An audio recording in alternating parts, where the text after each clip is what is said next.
Survive and Advance on the Grizzly True Sports Network. Survive and Advance is brought to you by Replenishing Care Technologies, the future of sports medicine. To find out more about them, go to the GrizzlyTruth.net page, click on the banner at the top of the page. It'll take you right there. I am your co-host for Survive and Advance, and probably the better looking and smarter of the two co-hosts, Mike Goodpaster. And right now I want to welcome in a man who won a 1981 national championship ring with Bobby Knight and the Indiana Hoosiers, combined for 26 points with Isaiah Thomas to win that ring. Help me welcome to the show, Steve Risley. Mike, how you doing today? Got some good guests on today. I want to say one thing. I didn't win the championship. I was part of a esteemed team that won the championship, which is something you need to get in your head. Yeah. You're not the Well, I usually have host. to kiss You're your part ass of a host because you get all mad when I don't kiss your ass. That do a good job producing a good show. Jeez. So I didn't individually do jack. Okay, I was part of a team. I know this. I watch the games. I'm old enough to remember it. I don't even remember you being on the team, Steve, to tell you the truth. Hey, Mike, I'm just trying to be nice. What? Mike, I understand that there's an I in Mike, but there's no I in team, okay? So I understand, in Mike, there's an I. I don't know. All right, you but went in to team, IU, there's I no thought I. maybe you'd have an I in it. Yeah, okay. Just get it straight. We're part of a team. Yeah, okay. Well. But my ring looks just like Isaiah Thomas's. Only his says Thomas and mine says Risley. Only difference. Yeah. Plus his sits right next to, like, 2 NBA championship rings, too. Well, yes, it does. Thanks for rubbing that in my face. And a high school state championship ring, which you didn't have because you got beat by a team of midgets from Aurora, Indiana. And his checkbook, which probably has close to $150 million in it, which mine does not. Yeah. All right. Start the show. Real quick, we've got 2 guests tonight. First up, you hear him on the San Francisco 49er Weekly Show with Dexter Carter, and also on the NFL Pick'em Show. He also writes on the GrizzlyTruth.net and used to have to put up with my abuse all the time a couple of years ago. Help me welcome to the show, Matt Andruscavage. How you doing, Matt? Hey, Matt. Thanks for having me. Matt, yeah. Nice attempt at a stupid logo. What's going on with your logo? What are you talking about? I saw the new logo the 49ers released today. No, news to me. They yeah, you got to go on Twitter. Are you sure that it's not somebody that just made something up? No, it's the official site of the San Francisco 49ers, new logo, coming next year. Huh. Have not heard this. Maybe we'll have to have you on the show. You're supposed to be a specialist on the 49ers. Mike, are you talking about the one with the handcuffs and the 2 fists and the red and yellow? No, that's Dallas. No, that's the 49ers. Maybe we'll have you on the show, Steve, so you can talk about the logo and your thoughts on it.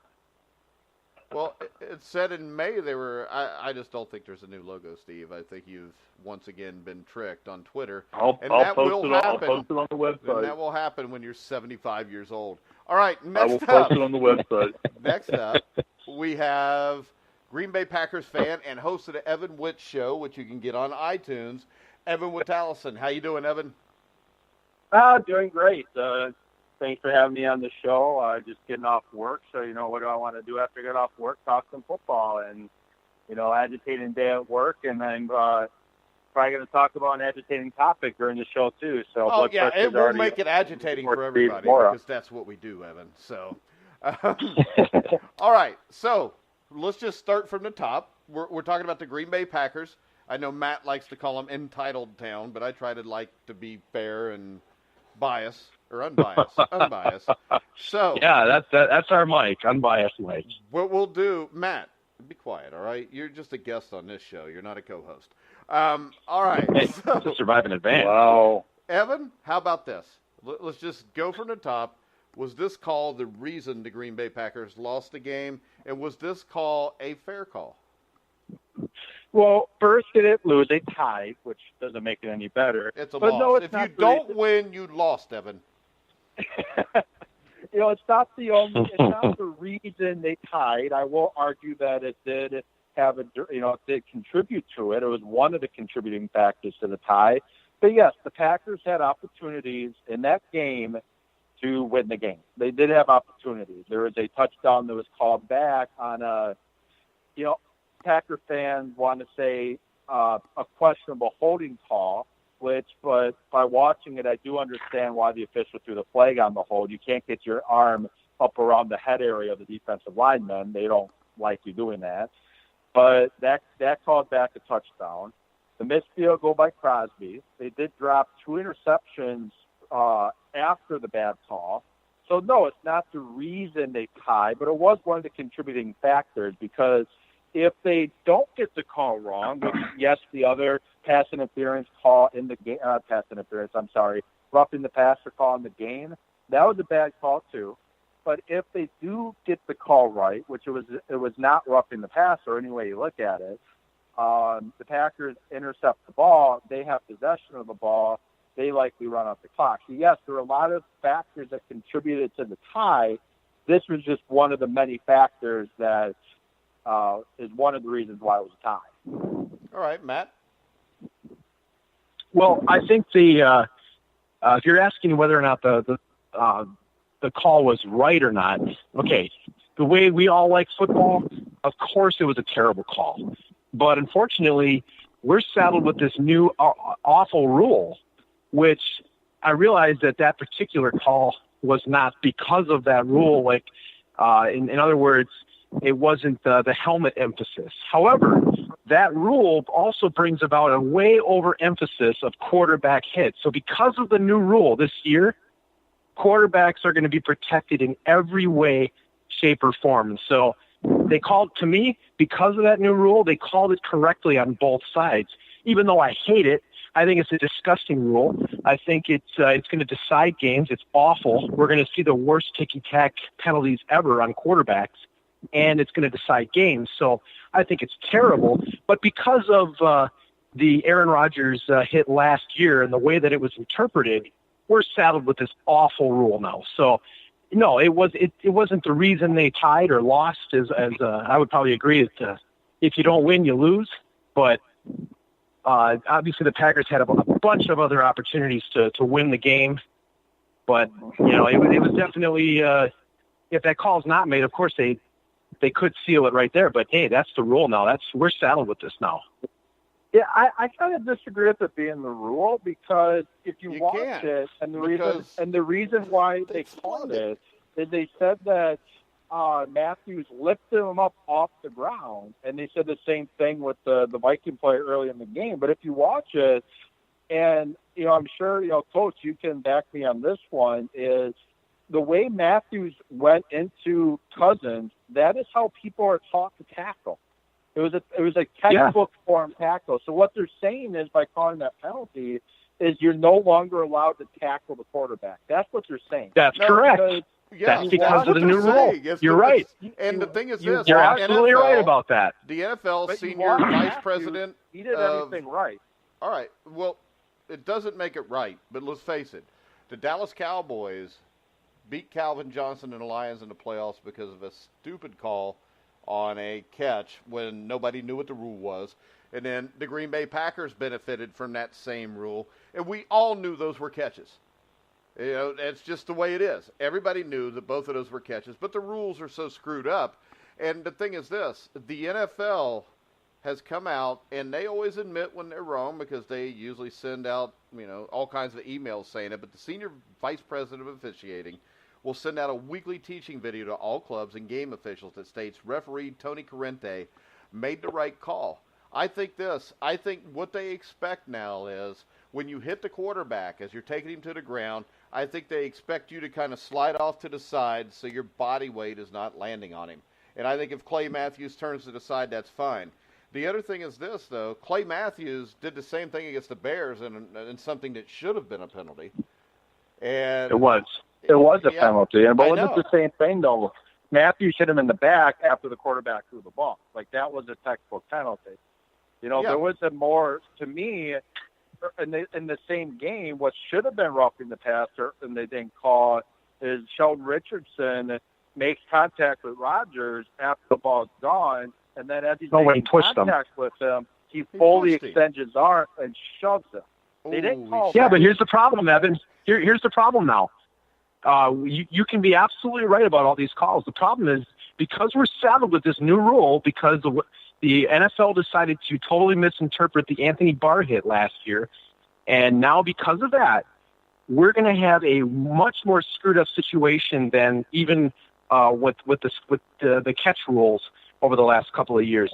This is going to be so much worse because now it's all arbitrary, it's all random, it's whatever they feel like, and nobody can do anything about it. You're going to see more and more of these bad calls. But this is directly because of last year against Minnesota. Yeah, so this rule was made to protect Aaron Rodgers. Yes, this is the Aaron Rodgers rule. So nobody can be. Were you upset last year? Did you agree with the Anthony Barr hit last year? Was that illegal? Did you think it was legal or illegal when it happened?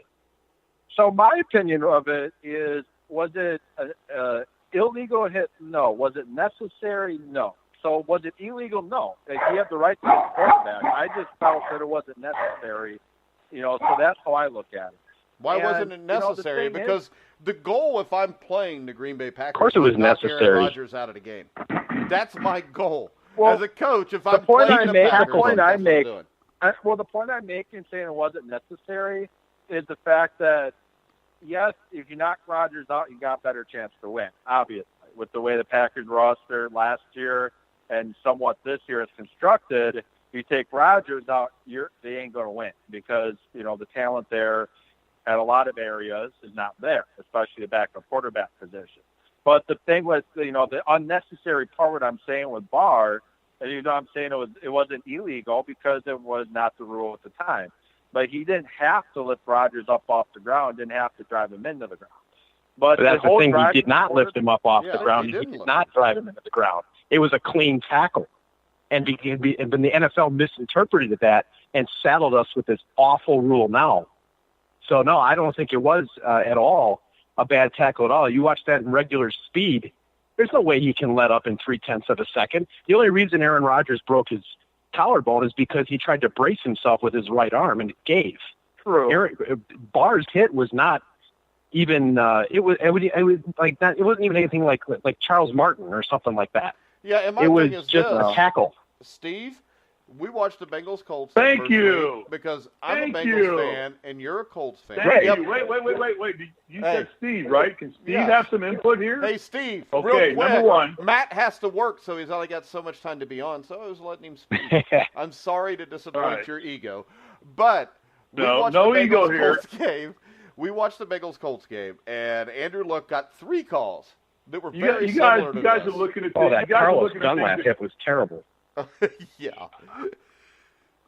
Go ahead, Steve.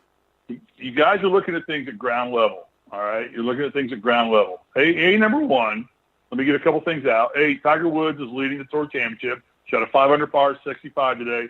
Is probably going to win the Tour Championship and getting to yourself the greatest golfer in the game. Number two, the Browns freaking suck. They're the worst football team in the history of the NFL.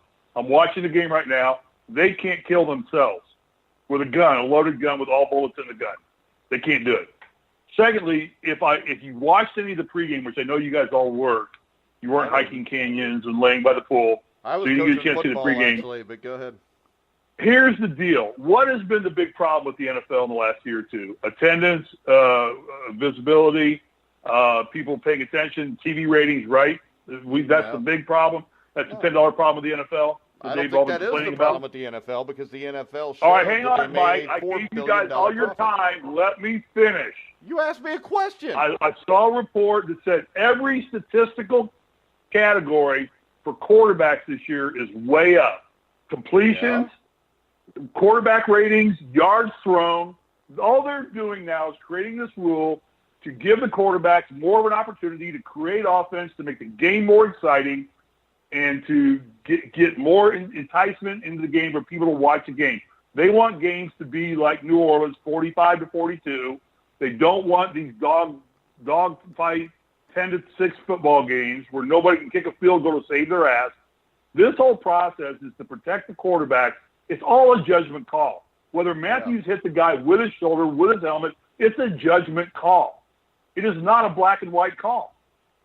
Stepping out of bounds on the sideline after you run your route is a black and white call. These are judgment calls. And if it continues the game and gets the offense more of an opportunity to put more points on the board, to make the game more exciting, you're going to get these calls go in your favor. I don't care if you're Green Bay, if you're Cleveland, if you're Indianapolis, if you're Cincinnati, or whoever you are. This rule was put into place to give the quarterbacks more leeway to do their thing, make their passes, complete their passes, put more points on the board, get higher quarterback ratings, make the game, keep them healthy so they can be more exciting because they don't want their quarterbacks out of the game. But this has nothing to do with Clay Matthews. Why don't we just put a red flag on him?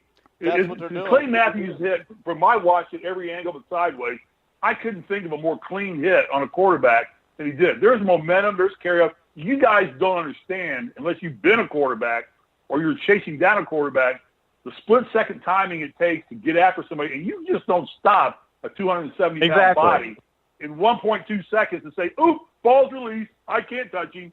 There's momentum that takes you right into him. That's why it's an impossible rule. That slams that quarterback into the ground. This is horse pucking. This is all about the NFL trying to up their TV ratings, make the games more exciting, and keep their quarterbacks in the game. It has nothing to do with Aaron Rodgers, Clay Matthews, or anybody else. They used that play last year as an excuse to widen this rule. Their trap. No, the point is this. This is our point.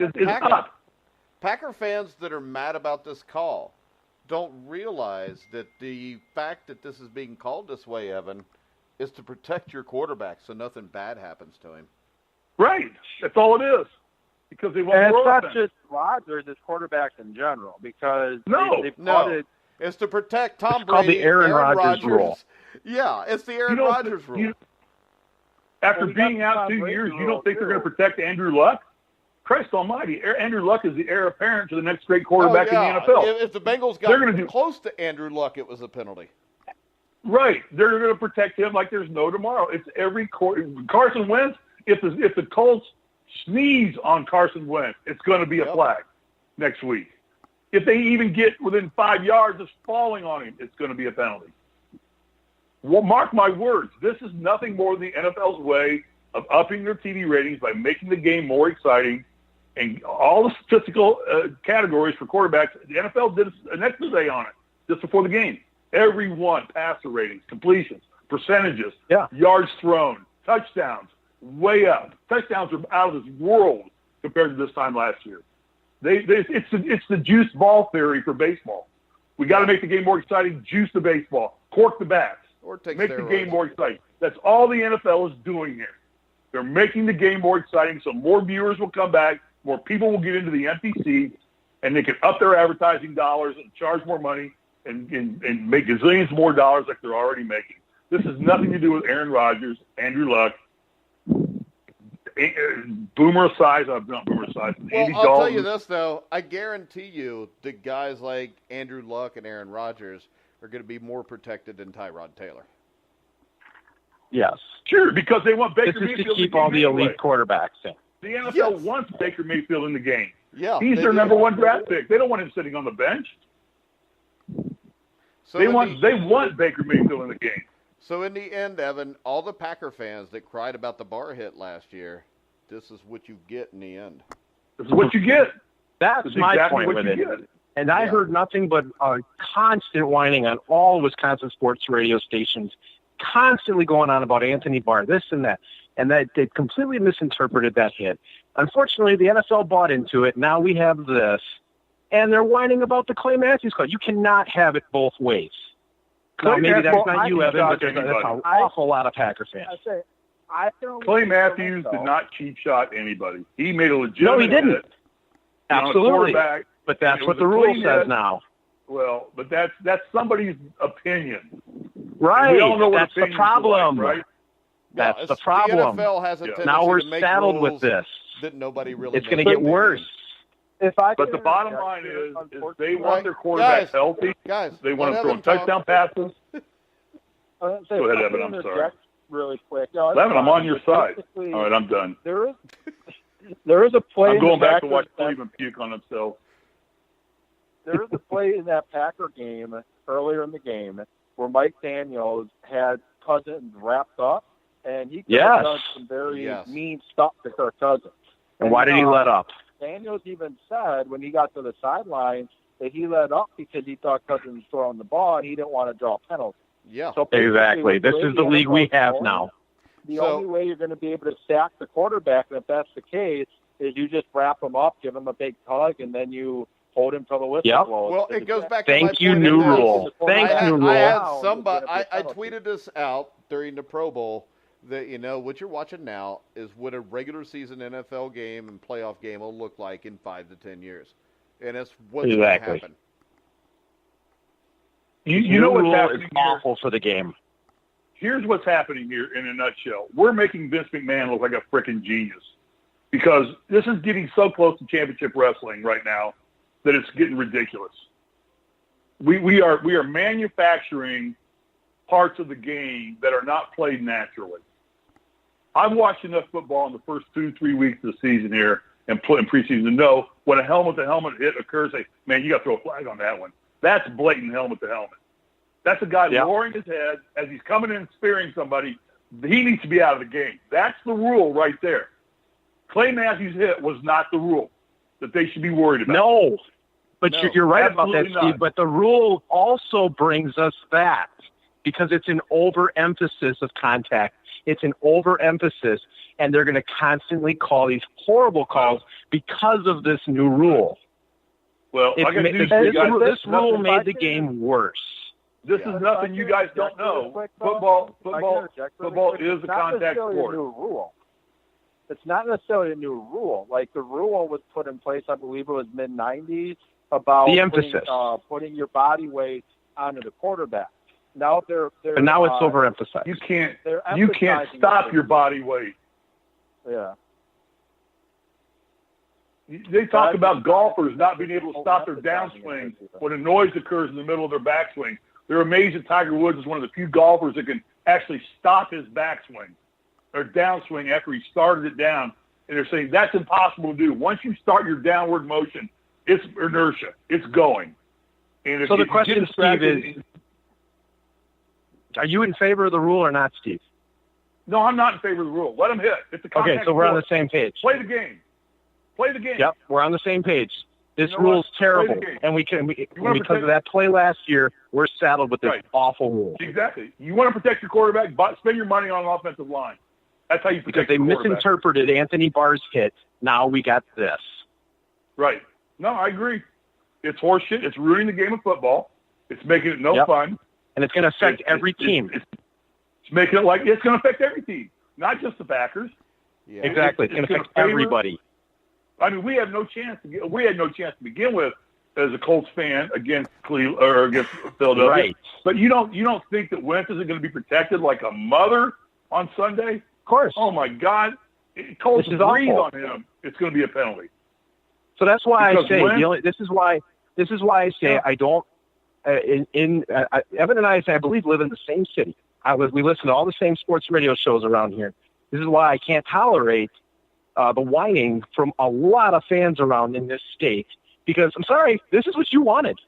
You guys wanted this rule, and now we got it, and it's going to affect every single team in the league. The quality of the game is going to go way down.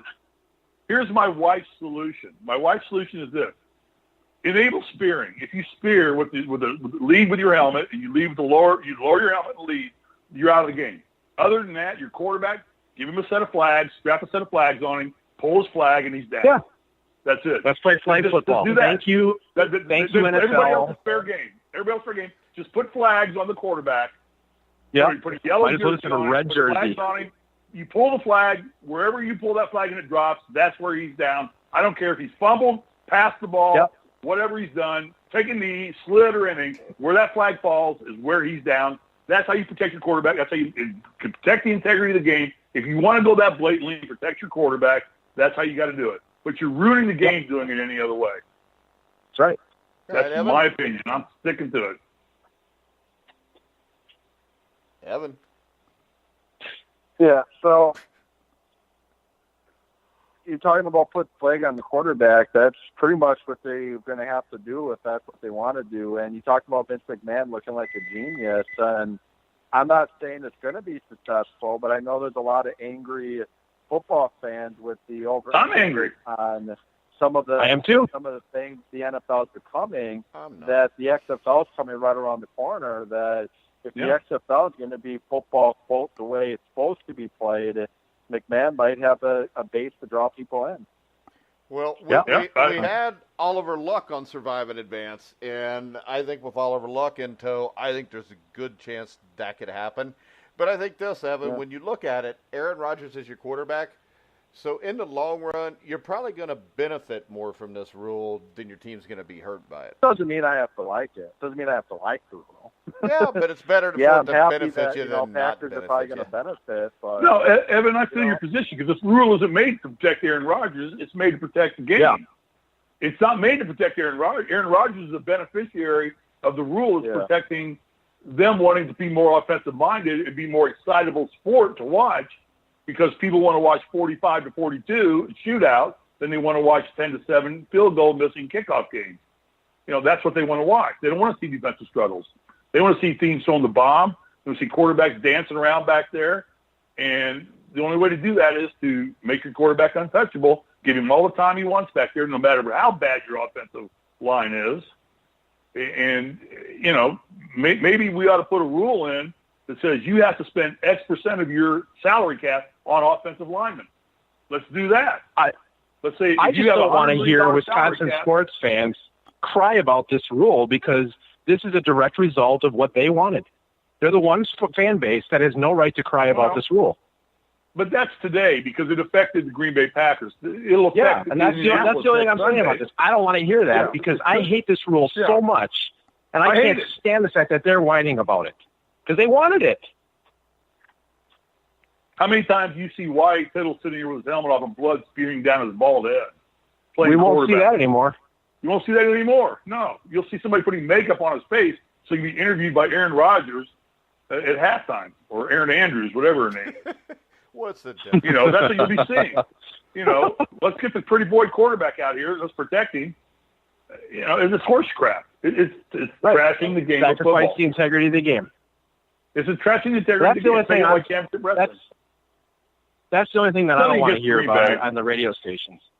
I just don't want to hear them whining about it because you guys wanted this. Let's go ahead and change, course here a little bit. Matt, are you going to stay with us or are you going to drop off? What are you guys going to go talk about next? The NFL. What do you want to talk about, Matt? All right. You know what? I'll stay on for a few more minutes. We're going to stay on the NFL. All right. So we look. I don't know if we were going to talk about tennis or golf. No. The Jets we're done with that. 14-0. All right. When we look at the season, we're a couple weeks in. Evan, let's start with you. Who are some of the teams that have been surprise teams you that think will be able to continue this the rest of the year? Surprise teams that won't be able to? That will be able to. Oh, will be able to. I'm sorry. So I think, to me, Kansas City surprised me a little bit, and I know you're going to think I'm crazy for saying that because I was a little. No, they surprised me too. I thought they'd be a 500 with the new team. quarterback change. Yeah, I didn't. Think, they are 500, Mike. They are Kansas City. They're 1-1. Kansas City's 2-0. Yeah, they're 2-0. Not bad. Come on, if you're going to stick around for an extra 10 minutes, you got to know what's going on. How about they lost week 1? Go ahead, Evan. Yeah. He hasn't even seen the new 49ers logo either. I know. I got to get on track here. All right, guys, let Evan talk. But the thing is, with the new quarterback and Mahomes, I didn't know if they were going to be able to continue running like the well-oiled machine because first-year starting quarterback, there's usually some growing pains. 2008 we saw with Rodgers when he took over. There's some growing pains that year as he gets adjusted to being the guy. So I wasn't expecting Kansas City to run out of the gate scoring 80 points in the first 2 games. But I think they're a team that's going to be able to continue on their hot streak. Jacksonville with their defense, you can never count Jacksonville out. Very tough defense to play there. Miami. Wait. Newsflash. Mayfield's in the game. Baker Mayfield has entered the game. All right. Get out of here. Now everybody just turned this off and went to watch the game. Here comes Mayfield. All right, go back. Go ahead. I think the Rams are definitely legit. That defense they have and they put together is scary. They've allowed just 13 points in 2 games, and I think they're going to flirt with the record for least amount of points allowed. I forget what it is now. I think the Ravens had it the last I knew, but I think they're going to flirt with that. And, you want to talk about a team that's not really going to stick around is Tampa Bay. Like, they're 2-0 right now, but they ain't going to be 500 by the end of the year.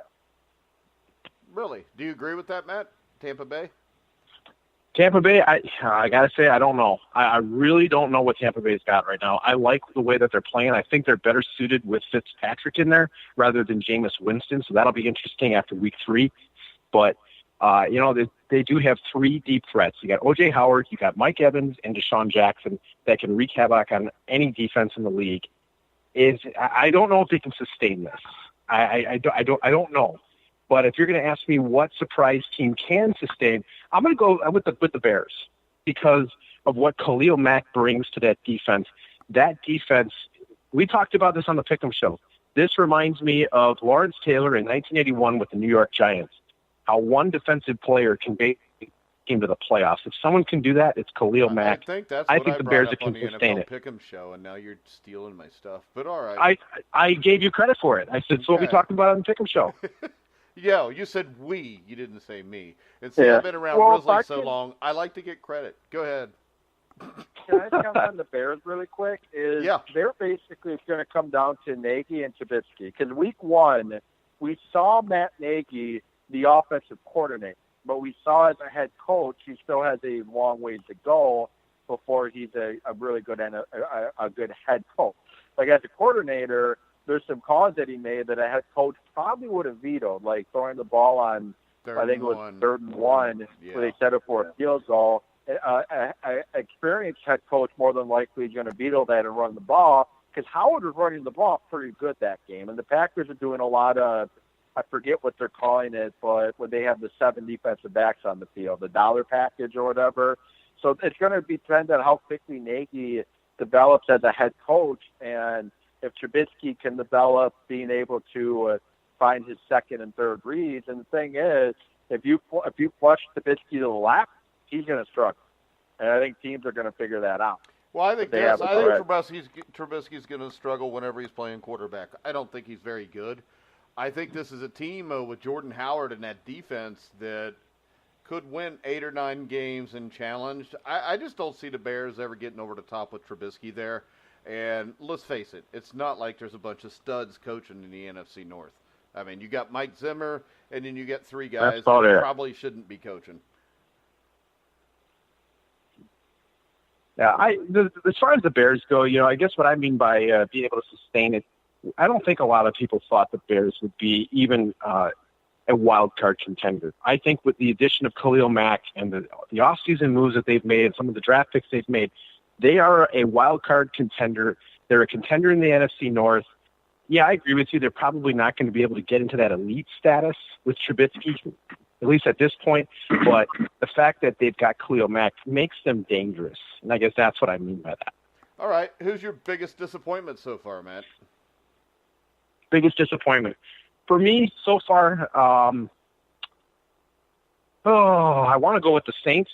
I'm trying to think if there's someone that is worse as far as high expectations down to a disappointment. Not Pittsburgh? I think I got to go with the Pittsburgh? Saints because, well, yeah, Pittsburgh, but it is more than the Le'Veon Bell situation. It's really hard to talk against Pittsburgh. I expect a lot more out of the Saints. The Saints don't have the distractions that Pittsburgh has. And they're still not playing well. I guess that's where I would go with that. It's early. They're well coached. They got a Hall of Fame quarterback. Right. I just saying at this point, you're probably right about that. Saints will rebound. Steelers won't. Steelers are done for the year. So I guess we know Steve's. But I am very surprised that the Saints starts. I'm very, very surprised that they really struggled with Cleveland. Tampa Bay is surprising everybody right now, but I just didn't expect the Saints to play like that at home. Yeah, me twice. Too. So I bet money on it and gave the 10 points, and then they're down 12-3, and I'm thinking this is why you should not bet on things. Gentlemen, Baker Mayfield just marched him down for a field goal. The Browns are on the board, and they are marching. What's the score? Mayfield it's 14-3. 14-3. He just marched them right down to a the Browns field goal. scored a field goal, so now there'll be free beer for everybody in Cleveland for the next week. Well, hey, you know what? A new legend is born in Cleveland tonight. Okay. They said the same thing when For this Manziel week. played. I do think Mayfield's going to be good, but you got to get Hugh Jackson out of there before anything's going to work out there. My biggest disappointment, I think, is the Houston Texans, because I thought that was a team that was going to be good, and they're actually playing the New York Giants this week. And these are two teams that I thought would be better than what they are, but the Giants' offensive line is horrendous, and the Texans just couldn't seem to get out of their own way against the Titans. Matt, who would be your big surprise on the good side? Surprise on the good side. Well, it's really hard to pick anybody but Tampa Bay, but that's what everyone's going to say. So on the good side, I'm going to go with Miami. I would not have picked Miami to go 2-0. They've got some. This? Okay, if you're asking who can continue, that's why I said the Chicago Bears. I think they can continue to be dangerous, but Miami, I don't think they can continue it, but they are probably my biggest surprise. All right. Steve, somebody who surprised you in a good way that you think could continue. Cincinnati. I think Cincinnati looks really strong for the entire season. See, Matt, this is why Steve has replaced you as my best friend. Go ahead, Steve. No, hang on. No, let me say this. I wasn't surprised by Cincinnati, Mike. I think Tampa Bay and Kansas City are both great football clubs and having great starts, but they're so reliant on unproven quarterbacks for the duration of the season. I think that as soon as those quarterbacks come down to earth, which in all likelihood both of them will at some point in time, not in a negative way, just in a realistic way, I think that they'll become middle-of-the-road teams. I think the Bengals have always had a solid foundation, and I think during the course of the regular season, the Bengals are a great football team. For some stupid reason, they can't overcome themselves in the playoffs. And I know Mike wants to blame it on Marvin Lewis, the coaching staff, on Marvin. Evan, would you like to be my new best friend? That's legit. That's legit. No, maybe that's legit. No, I can't say it's not legit. But I've seen, I watched the Bengals play twice against the Colts, and both times I thought this is a very well-rounded football team. These guys are doing everything good, and they're doing it consistently good, and they have talented, consistently good players that make these plays all the time. So if I was going to take a long shot on somebody right now, I would say this could be a good year for Cincinnati. And Mike, I know we're buddies. I know we do this show together, and that's not directed. I genuinely think the Bengals are going to be a surprise and a team to be reckoned with. And they may right now, the way Pittsburgh's doing, I'd say they're going to come out of their division on top right now. All right, and this is not to rip Matt, but another team that's been a disappointment to me is the 49ers. And I know 1-1 bet about it, but I just no, I don't think so. It's just 1-1, Mike. No, listen. I think that's wrong. I expected more out of Jimmy Garoppolo. You know what I think of Jimmy Garoppolo. It's 2 games. And I watched the all-20. It doesn't matter. That's wrong, Mike. It's 2 games for anybody. And I expected the 49ers to play better than what they've played. So you thought they should be 2-0 right now. You thought they should have went into Minnesota and won. I'm thinking that when they went into Minnesota, they lost by 1 score, Mike. They played well. Shouldn't have been 15 of 33 with 3 interceptions. I think San Francisco's fine. With all those drop passes? They're fine. I don't care. It's Jimmy Garoppolo. Come on now. I got my neck out I know. with Jimmy Garoppolo. 4 drop I expect Jimmy Garoppolo to be a beast every time he plays. That's his fault. You're going to be talking about Jimmy Garoppolo for a long time in the NFL. That kid's the real deal. I hope so. He's quarterback. They're 1-1. Yeah, he's the deal. I don't see how you could have. I just, you know what? When my team's 2-0, and I look down on teams that are 1-1, and I'm like, what the hell are they doing there? They can't win both games. My team did. Ain't that right? I would have Evan's loved team to play is the almost Colts. Undefeated. You would have loved to play the Colts rather than the Vikings. You know what? You guys play the Vikings and see how you do. You played the freaking Lions.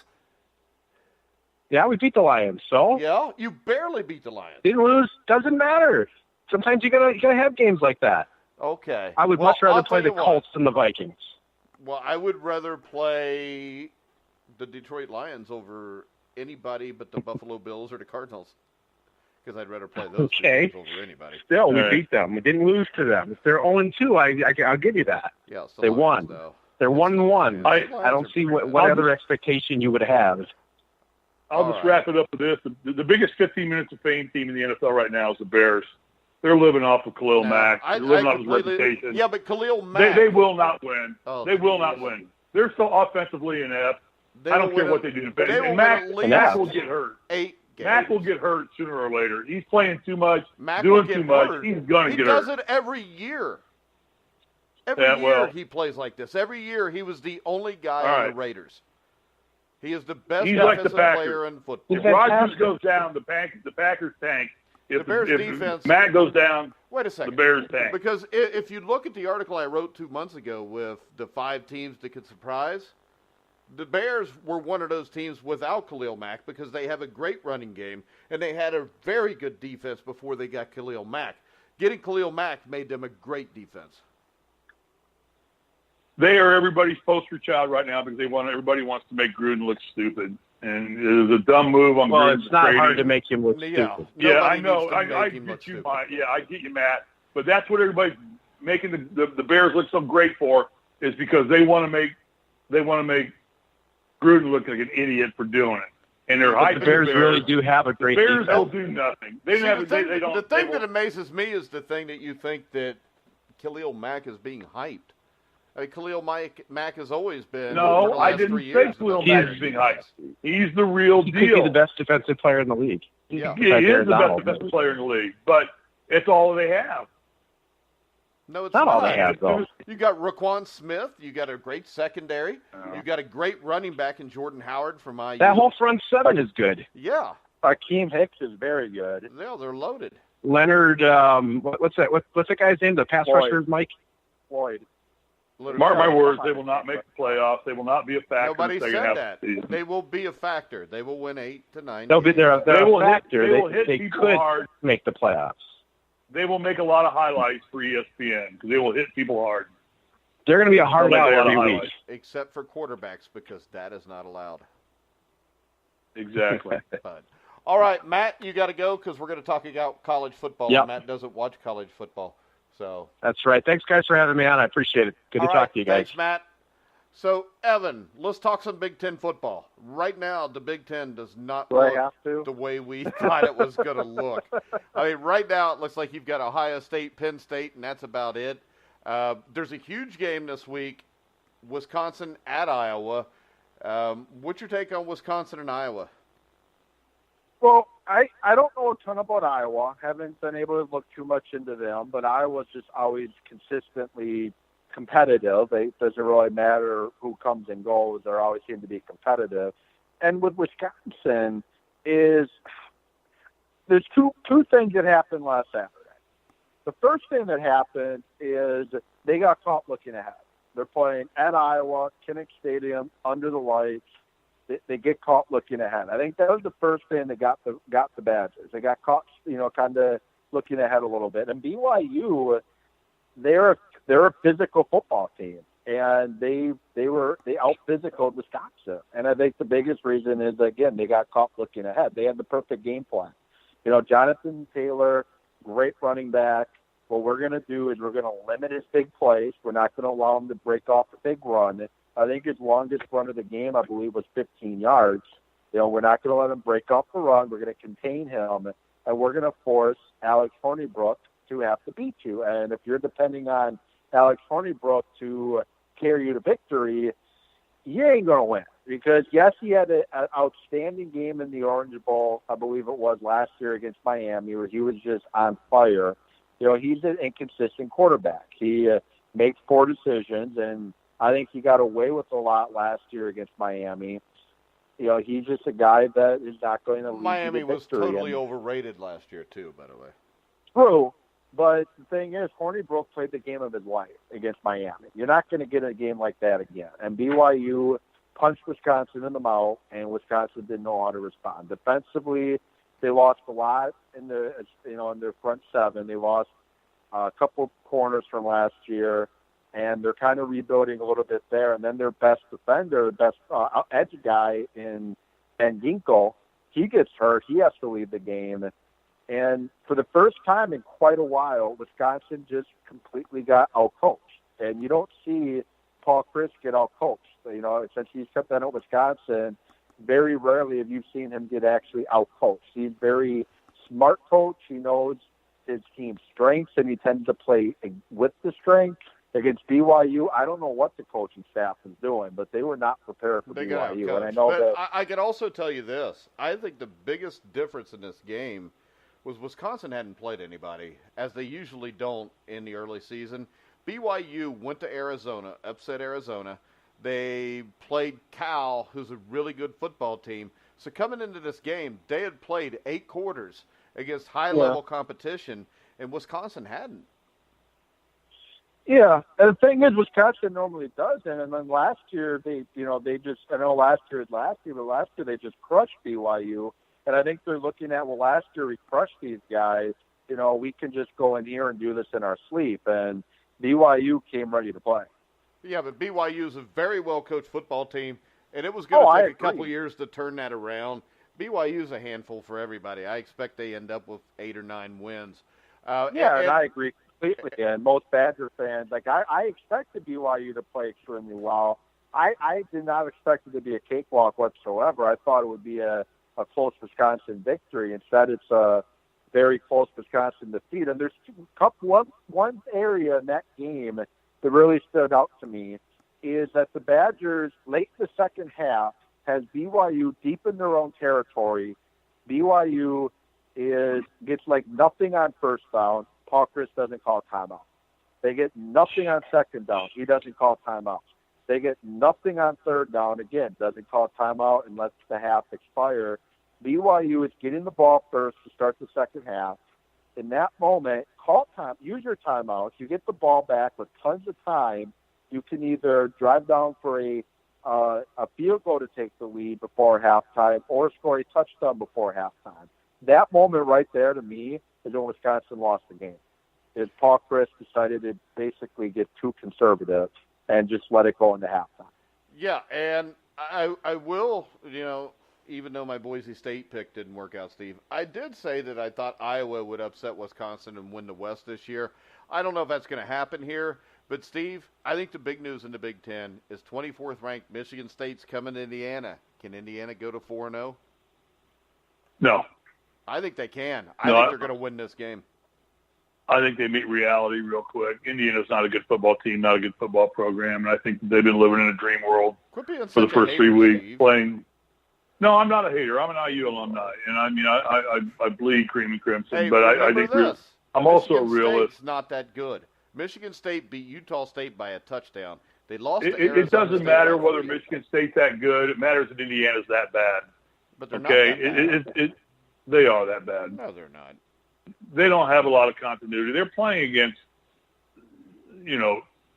not quality football programs, getting wins, and that's all great. All they need to do is somehow, this is an important game for them because if they can muster another win somehow, it gets them one step closer to the Pinstripe Bowl at Yankee Stadium on December 3rd in a snowstorm while everybody's Christmas shopping and going to Rockefeller Center and not giving a damn about the football game. Virginia's not a bad team, and Ball State, the week before Indiana beats them 38-10, almost upset Notre Dame at Notre Dame. Yeah, well, almost only counts in horseshoes, hand grenades, jars, starts, and farts. So, we know about that story too. Indiana's not a good football program. They'll come back to reality real quick. They likely may not win another game in the rest of the season because they're only playing big teams from here on out. Likely. They might. Purdue's on their schedule, so they got that going for them. Purdue's a good But football generally, team. Purdue finds a way to outplay them. I love Indiana. Indiana is the school with the worst CFA record in all of college football. Of all the CFA bowl-eligible teams in college football, Indiana has the worst record of any team. I don't believe that. That is true. That is a true. Look it up. I don't believe that. That was true last year. That they had the of all CFA or whatever the bowl eligible teams are, they had the worst record. That was at one point. It may not be true at this point in time, but at one point in time they had the worst record of any bowl eligible team. All right, so Evan, I do not think Indiana wins. I think they're done. So Evan, do you think it's Ohio State, Penn State, or somebody else that wins the Big Ten this year? I got to go with Ohio State. the quarterback Ohio State has, I'm impressed. I hate saying this because I hate Ohio State. I really do. I can't stand the Buckeyes, but they are a talented football team, and they're the best team in the Big Ten, and they probably got the best coach in the Big Ten. I know probably you could argue, with whoever else, but I think they got the best coach in the Big Ten. They got the best talent in the Big Ten, and I just think the quarterback position is what's going to do it for Ohio State. I watched. Was it Martell, I believe his name is, if I'm not mistaken. I watched him play against the Oregon State Beavers, and he was extremely impressive. He has this swagger about him, and I think, even losing Nick Bosa for a while for his surgery he just had, I still think they're going to be the top team. Penn State's a good team. Penn State's another team that's pretty good, and they're going to definitely be up there, but Ohio State. Yeah, but remember this: Ohio State has to go to Penn State in 2 weeks. True, but I just think Ohio State's the better coach team, and nothing, not bashing on Franklin there. I just think Urban Meyer is a better coach, and he's got better coaching staff. He's got guys on his staff that have been head coaches before, and I just think they're a better overall coach team. By the way, so Steve, here's a Psych 101. Here's a Psych 101 question. I took Psych 101 in college because I had to as a prerequisite.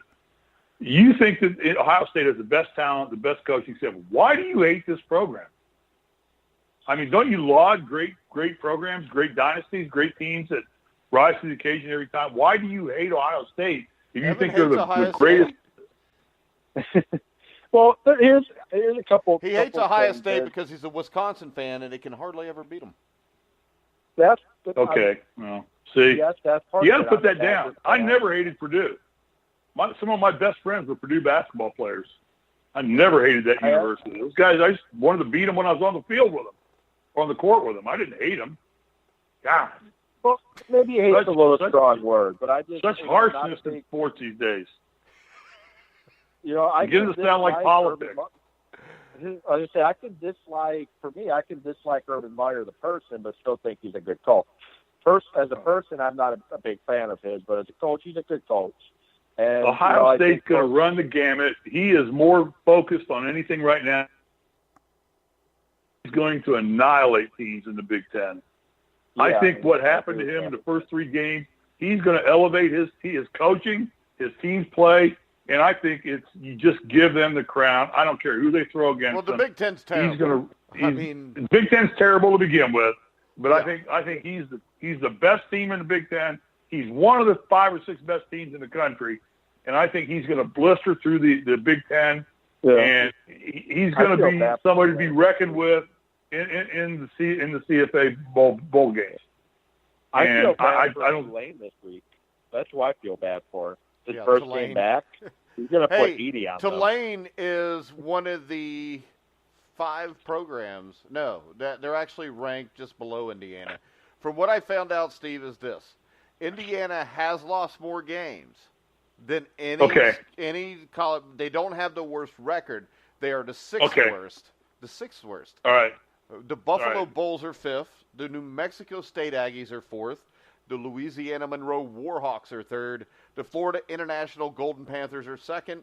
The Kent State Golden Flashes are the worst of all time with a record of 316 wins, 505 losses, and 28 ties.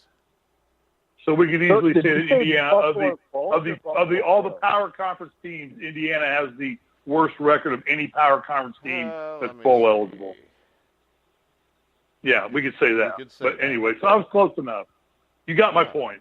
Yeah, you were half right, which is good enough on that because it's what you said. The thing is this, the next closest to them are the Northwestern Wildcats. Right.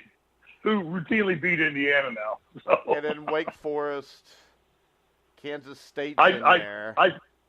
I think all that this did was awaken Ohio State to become more of a force.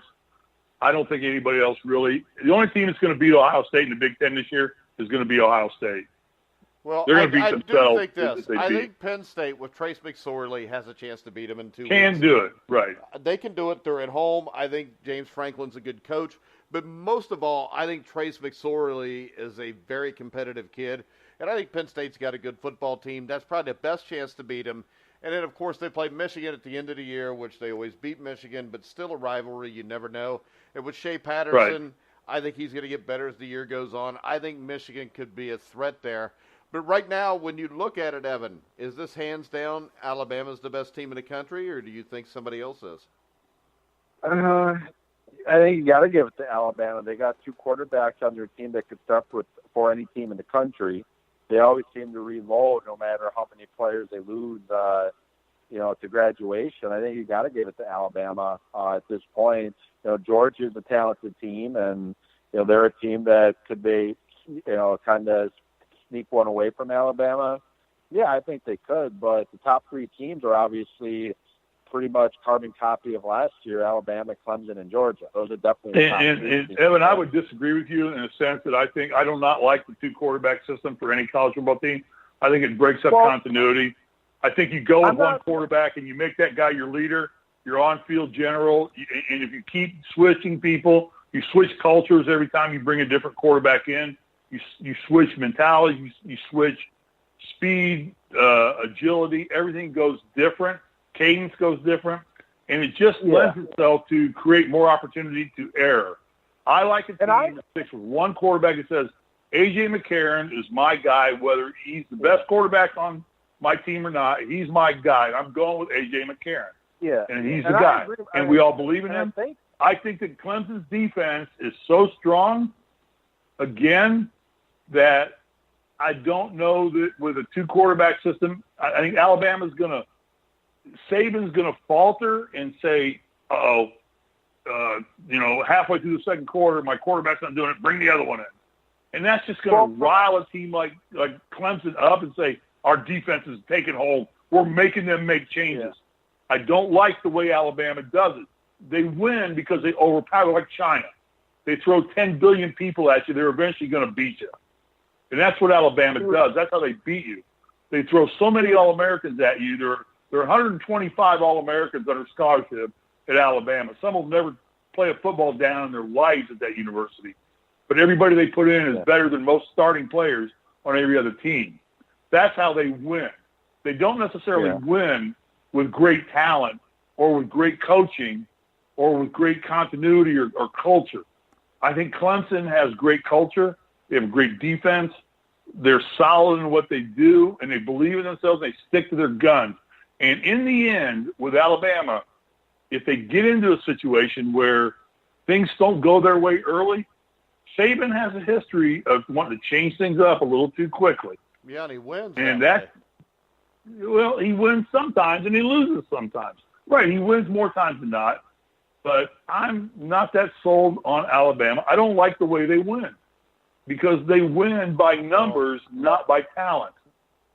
Uh-huh. Well, the quarterback position. But they still win. You're right, Mike. They still win. They're not running a 2-quarterback system. The job's Tua. Yeah. That's his job. But they also have Jalen Hurts, who, as I was saying, he could start on any team in the country. No, he couldn't, Evan. He couldn't start on any team in the country. He could start. There's a number of teams he could definitely start. Yeah, but you can't say that would mean he's the second best college quarterback in the country. Tua's not even the best quarterback in the country. Well, that's what I was going to say. Couldn't start at Penn State. I might be exaggerating that, but the point I'm making is they got 2 quarterbacks on their team that's starting caliber. So if Tua goes down, Jalen Hurts, he's been the starting quarterback for Alabama before. They throw him in the mix, and do they really miss much of a beat? He got them to he helped get them to the national championship game last year. He just got benched in favor of Tua because he helped them get there 2 years ago too. Yeah. So, from my understanding, Hurts is basically redshirting, and they're going to use him if they have to. But other than that, he's not going to play. Yeah. So it's not really a 2-quarterback system. I'm just saying they got 2 quarterbacks. My question with Alabama is who they play. Now they're going to get to the SEC, and I think the SEC is a lot better this year than it has been the last couple of years, so I think that'll help. But I like Jake Fromm at Georgia. Past couple of years, it's been very top-heavy. Jake Fromm at Georgia, I like Oklahoma with Kyler Murray. And then Clemson, I think, is up there too. So I think Alabama, the good thing for them is they'll be allowed to lose a game or two and still get in the Final Four. And my biggest, I think, joke team that's undefeated right now that is ranked fairly high. Notre Dame. Notre Dame. Notre Dame. Yeah. I knew. They I always agree. get ranked high. They're there because they're Notre Dame. No other reason. Yeah. Yeah. And I mean, my they'll surprise go for team- Surprised if Wake Forest ends up getting the win on Saturday. I would not be Yeah. surprised. No, Yeah. it wouldn't surprise me either. And my as soon as they surprise do, team- Notre Dame will drop down to 23rd or 24th in the rankings. I really like West Virginia and Oklahoma State also. West Virginia and Oklahoma State, I question the defenses a little bit right now, but I think Will Grier could win the Heisman. I think he could possibly be the best college quarterback in the country right now. So I like both of those teams. But when you look at it, and I look at what I think are the best teams, I can only really come up with 6 or 7 teams in this conversation this year. I don't think there's much more than that, Evan. And those are what? Georgia, Alabama, Clemson. Alabama, Ohio State, Georgia, Oklahoma, Clemson. And I think West Virginia. Washington. How about Washington? I like Washington. Washington? Yeah. But Yeah, I them like losing Washington, to too. Auburn is going to hurt. But they need Auburn to end up in the top 8 to 10. So if that's their only loss, and they can go out and beat USC, Oregon, and Stanford. And I think Stanford's a team that may be one of those too. And that, I think, is the biggest game of this weekend is Stanford at Oregon, Evan. And I don't think that we really know how good Oregon is, but I expect Stanford to go into Oregon and take care of them. Yeah, I expect Stanford to as well. And I got a question for you guys. It's LSU. Are you buying them or selling them? They beat Miami 33-17. They beat Auburn 22-21. And, of course, they crushed Southeast Louisiana, whatever they call themselves. And now they play Louisiana Tech. They're a team to me that has looked impressive. Now, I don't know a ton about LSU, but just watching them, they've looked impressive. They beat they- Auburn are at they a Auburn, team that are- so the fact that Are they they beat a Auburn team at that are Auburn, looking top 8 by the end of the year, or are they going to be your typical LSU and lose one that they have no business losing? See, I think when you look at LSU, my question is at the quarterback position with Joe Burrow. He's consistently under 50%, even when they beat Auburn. But anytime you can beat Auburn in Auburn, you got to pay attention to that team. They've got 2 or 3 running backs, but, I mean, Nick Brossett is probably their best one. Justin Jefferson's a very good wide receiver, so is Derek Dillon, D. Anderson. But I think in the end, I don't think they just have the numbers that Alabama and Georgia have, and I don't think they're nearly as good at quarterback. And I think Coach O down there, I don't know if I think he's a bad coach just because I can't understand a word he says when he speaks his Cajun or whatever it is. But I He think definitely in has the a end, good defensive coordinator down there. oh, That's yeah, for sure. they've got a great defense. But the question is this: when you play Alabama, you're going to play a team that's going to be able to score some points. Can you score points on Alabama? Can you score points on Georgia? And my question here is Joe Burrow. It would not surprise me if they can get into this conversation. But right now, I think the quarterback position, I have a lot of questions with LSU. Yeah, I don't follow LSU that closely, but it seems to me LSU is a team historically that wins games they shouldn't win, like winning at Georgia, but then turns around and loses games they shouldn't lose. And they seem to historically, and I don't have any specific data or analysis to back that up with, but just in my recollection of LSU, it's like, are you kidding me? LSU lost that game. I would have picked them to win, cover the spread easily, and they just seem to come up short. So I just don't know if they're that 1B tier team as opposed to a 1A tier team, which is where Alabama, Clemson, and those teams are.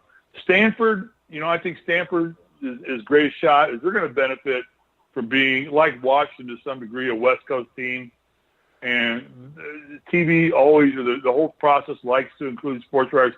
Likes to get some West Coast involvement out there. I think clearly Stanford and Washington are the 2 best teams on the West Coast.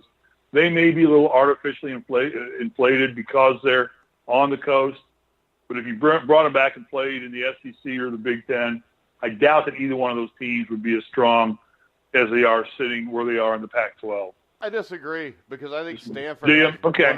I think Fair. Stanford has one of the best coaches in football, all of football. Every NFL team wants David Shaw to be an NFL coach. He stayed there, and the reason I say a team like Stanford could come east and play is because when they do, they're usually successful. But the thing about them is they win with a big offensive line and running backs. They got Bryce Love right now.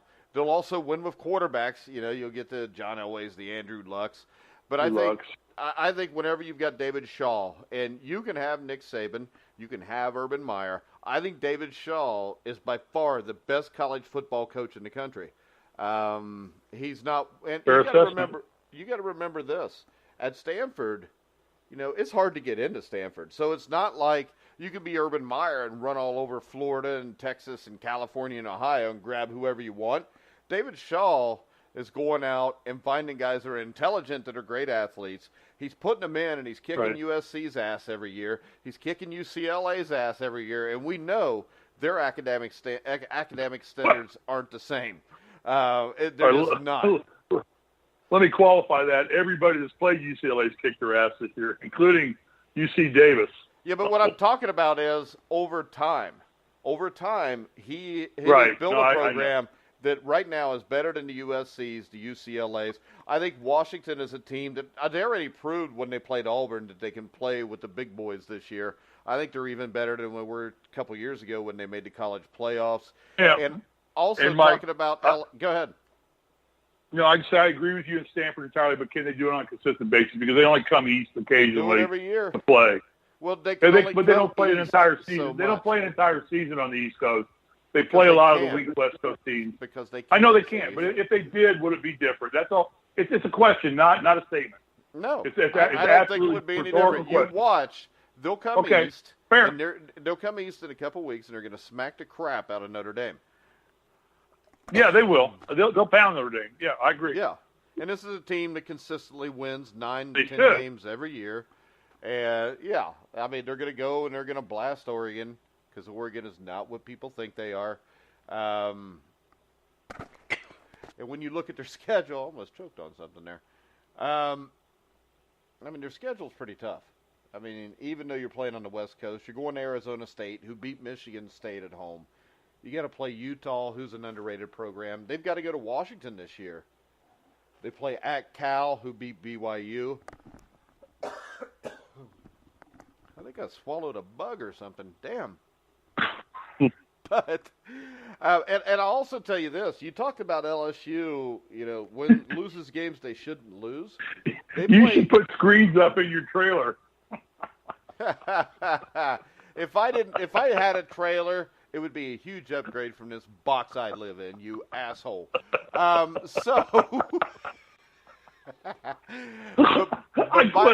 quit on that one. That was awesome. I quit. That was a good one. It's that about was good. time you got a good one. But I'll tell you I'm this. ending the night tonight now. I think can duke it out. I think this. Indiana will beat Michigan State. Iowa will beat Wisconsin.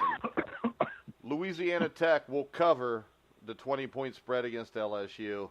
And my NFL upset of the week is the Chargers beat the Rams, Evan. Am I nuts? No, I don't think you're nuts. The Chargers are a good team, too. You know, you are nuts. You're both nuts. Why don't you be quiet Rams while Evan talks? Be cordial to the guest. Jeez. No, I think the Rams are going to win. I just don't think you're nuts picking the Chargers to win because the Chargers are a good team. You know, Melvin Gordon. That game is not even a sellout here in L.A. Do you believe that? It's not even a sellout. I believe that. That's why there shouldn't be nobody gives a damn out here. Why they have two football teams in L.A. is beyond me because nobody cares. They almost had a third. Oakland was about to go to L.A., then they switched to Vegas. Yeah, they can't sell out either one of these two games. But that game is not. I was offered tickets today, and I'm like, I don't think so. NASCAR. I remember the Raiders when they were in L.A. in the 80s playing playoff games. Like in '85, they played a divisional playoff game against New England, and 90,000 seats at the Coliseum, and there was like 50,000 people there. Yeah, it's just not L.A., Miami, like those cities are just tough to have sports teams because they're too much to do outdoors. You can probably, you know more than I do. First, it's hard to get around in LA. First of all, and second, the stadiums ain't really in that great of spots. Great neighborhood. Now you're going to have Coliseum's you have all this other. Coliseum's not in a great neighborhood. Chavez Ravine's not in a great neighborhood. Anaheim's not really. You always tell me how great it is out in L.A., and then you're telling me all these places that aren't great neighborhoods. Because I live 5 miles from Malibu. Give me a break. Jesus Well, the Christ. point I'm making is they're not easy to get to. It takes time to get to these places, and it's like traffic seems to always be a nightmare. That's what I'm saying about LA, and I'm sure you obviously know more than I do regarding that, but there's just a lot more to do in cities like Miami and Los Angeles as well. All Right. Anyway. Well, all right. Evan, Evan? It's time for you to say goodbye and hang up. No, Thanks for Evan, coming. you are welcome back anytime you want to. I like you. Great job, You Evan. are a good. Steve you are a likes great you. contributor to the grueling. You're welcome back. Anything you want to talk about, just get a hold of either one of us, and you are welcome back to state your case. I enjoyed my time with you. You know you're always welcome with me, Evan. Enjoyed my time as well. Thanks for having me on, and it was fun. And I hope I can do this again coming up. Hopefully not for the same reason as that horrible roughing the passer call, but yeah, come on anytime you want me. It was a horrible call. We'll talk to you later, Evan. Yep, son. See you, Evan. Thank you very much. See you, Evan. Yep. Now, see ya. Steve, you wanted to finish up with the investigation into the Dallas Mavericks' failure to provide a safe working environment for women over the past 20 years. It is concluded. What did we learn? We learned that a lot of these big execs don't really have a clue what's going on with their organizations and don't really drill it down far enough to really make sure that they're putting their hands on and staying in touch with what's happening underneath them, and they rely too much on people that they don't vet properly. And it all falls back on them, and Cuban is definitely doing damage control at this point in time. He's doing a pretty good job of it. But I think this whole thing that scares me is that this is just the tip of the iceberg for what goes on with this stuff and how much of this is rampant in organizations that are, I don't know how to, any organization, I guess, it's just how much of it goes on below. I know that in the organization I worked in for 25 years, we were getting diversity and sensitivity training on a weekly basis. I mean, we had literally course curriculums we had to complete monthly on all of it. And you were tested, you were reviewed, you were talked to. It was part of any review that we did. And I just don't think it's the case. And as much as I don't want to believe that it's all true, I'm starting to realize now that it probably is much more rampant than any of us need to realize. And it's really time that these owners step up and stop looking at the big picture and start looking below them and making sure that their organizations are run in a more fair, balanced environment, top to bottom, so that everybody has a fair chance to succeed, to compete, and to have a work-life balance that's fair. Yeah, and I think the lesson here is, just like Urban Meyer, if you're the owner or you're the head coach, you're responsible for what happens in your business. Exactly. Yeah, and Mark is absolutely 100% responsible. I mean, it all happened underneath his watch, and it's his team, but he's off gallivanting, doing other things, and thinking he can hire people that he trusts to do things, and it doesn't happen. I mean, the fortunate thing for him is he took some proactive steps prior to this report coming out and already made changes because he got good wind of it. But it's deplorable how much it does go on.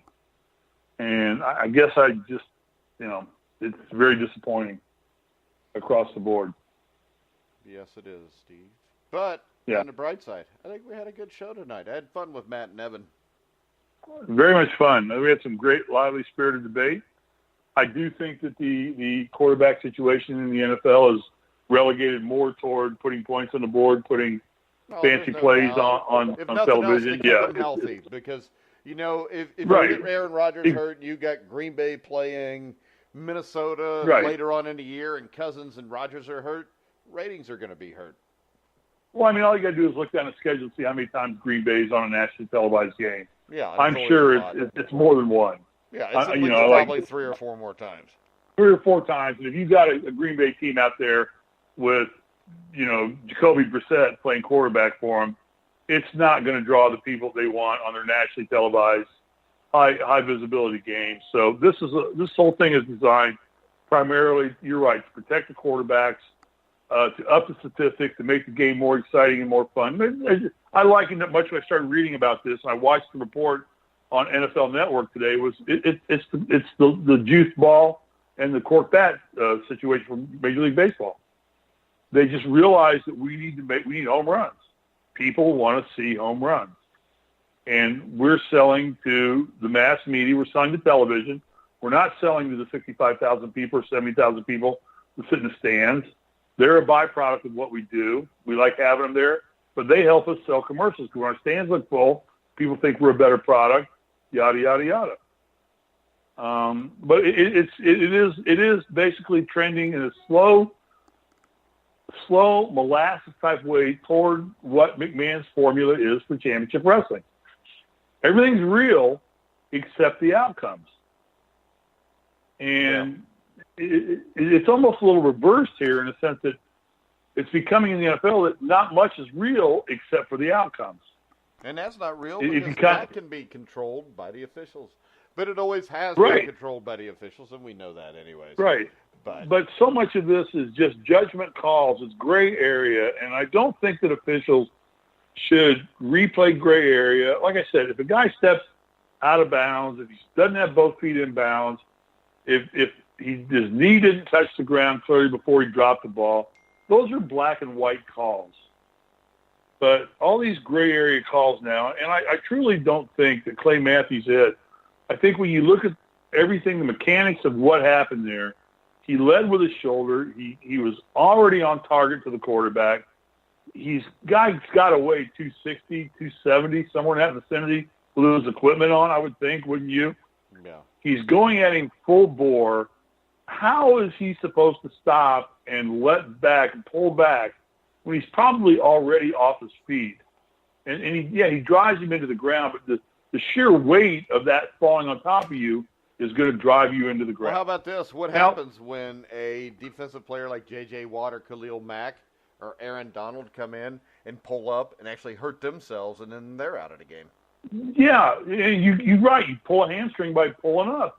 Yeah. I mean, it's a contact sport, but there have been visible physical plays we've seen where defensive backs especially, and that's where it seems to happen the most visibly, is they come in, they spear, they're diving into the pile, they're lowering their helmet, they're hitting with the crown of their helmet, and that should be an automatic, which most of the time, so far this year, it has been. But, I've seen that happen more times than not, where a player's lowered his helmet, come in with the crown, and put his face mask down and hit helmet to helmet with the crown of his helmet. You're out. You're gone. But this thing on protecting quarterbacks is going to get to the point to where you're not going to just have Packers fans crying about it. You're going to have everybody crying about it. Everybody it will be interesting. Crying about it. Everybody is already. It'll be interesting to watch how the Colts and the because that might end up being just a freaking touch football game with Luck and Wentz in there. Right, between both of them, because they're both two of the marquee quarterbacks in the NFL. The league doesn't want to lose either one of those guys because without Luck, the Colts are a bottom feeder, bar none. Without Wentz, they don't have their poster child for the blue-collar All-American quarterback leading the team. So they don't want either one of those quarterbacks. It's going to be an interesting game from that perspective, more so than I think that Philadelphia should win the game pretty handily, playing out there in the hoopla and hype, and Wentz will be ready to play. Right. But the protection of these two quarterbacks is going to be interesting to watch. So I thought today was a very good show. I enjoyed my time with you. Righty, Steve. I want to thank Evan and Matt. What? Yeah, get back to your trailer and get some screen windows up in your trailer so you don't swallow bugs. Mm-hmm. All right. Well, I want to remind everybody, since this is Friday, tonight, Friday night at 10 o'clock Eastern, you can hear live the Inside Boxing Weekly Special Edition before the Joshua Povetkin heavyweight title fight. Make sure you check us out there. You can hear all of our shows on iHeartRadio, iTunes, TuneIn, Spotify, Spreaker, Stitcher, wherever you find sports podcasts, you'll find The Grueling Truth. So for Evan Whitalison, Matt Andruscavage, Steve Risley, I'm Mike Goodpaster. You've been listening to The Grueling Truth, where the legends speak.